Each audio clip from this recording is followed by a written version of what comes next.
First time இங்கே வந்திருக்கேன். 48 days fasting முடிச்சுட்டு இப்போ தான் நாங்கள் கம்ப்ளீஷன் பண்ணிட்டு வந்திருக்கோம். ரொம்ப கூட்டமாக தான் இருக்குது. But he's so powerful. நான் கேட்ட அந்த கோரிக்கையை நிறைவேற்றி வச்சுட்டாரு. உயிர் நாடிய முருகன் தாங்க. போதுங்கிற அளவுக்கு வேற எந்த செல்வம் எவ்வளோ பணம் காசு கொடுத்தா கூட போதும்னு சொல்ல மாட்டாங்க. சாப்பாடு ஒன்று தான் போதும்னு பார்க்குறேன். நல்லா சூப்பராக இருந்தது. சாமி வந்து சந்தன காப்பு அலங்காரம் பார்க்க நல்லா இருந்தது. எப்பயுமே இவ்வளோ கூட்டம் இருக்காது. இன்னைக்கு விசேஷ நாளுங்கிறனால இவ்வளோ கூட்டம் இருக்குது. சந்தன கப்பு போட்டிருந்தாங்க. சாமி நல்லா அலங்காரம் பண்ணியிருந்தாங்கன்னா கேட்டதெல்லாம் நிறைவேற்றி கொடுக்கக்கூடிய ஒரு முருகன் இல்லையா? ஸோ கண்டிப்பாக வாங்க. ஊத்துமலை முருகன் கோயிலில் இன்னைக்கு நாங்கள் ஒரு 400 பேருக்கு அன்னதானம் பண்ணியிருக்கோம்.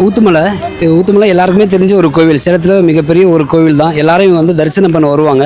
இங்கே பக்தர்கள் எல்லாரும் வந்து ரொம்ப அளவு கடந்து வராங்க. வெயிலில் நின்று சாமி கும்பிடுறாங்க. நான் வந்து ஒரு 35 நிமிஷம் நின்றுருக்கேன். நான் ஃபேமிலியோடு எல்லாரும் இங்கே வந்திருக்கோம்.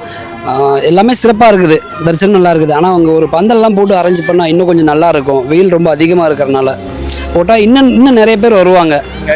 நாங்கள் அடிக்கடி வரோம். சண்டேஸ் எல்லாம் இங்கே வரோம். வந்து கொஞ்சம் நேரம் காற்று வாங்கிட்டு சாமி கும்பிட்டுட்டு கொஞ்சம் டைம் ஸ்பெண்ட் பண்ணிட்டு தான் போகிறோம். நான் இப்போ விரதம் இருந்துகிட்ருக்கேன் முருகருக்கு.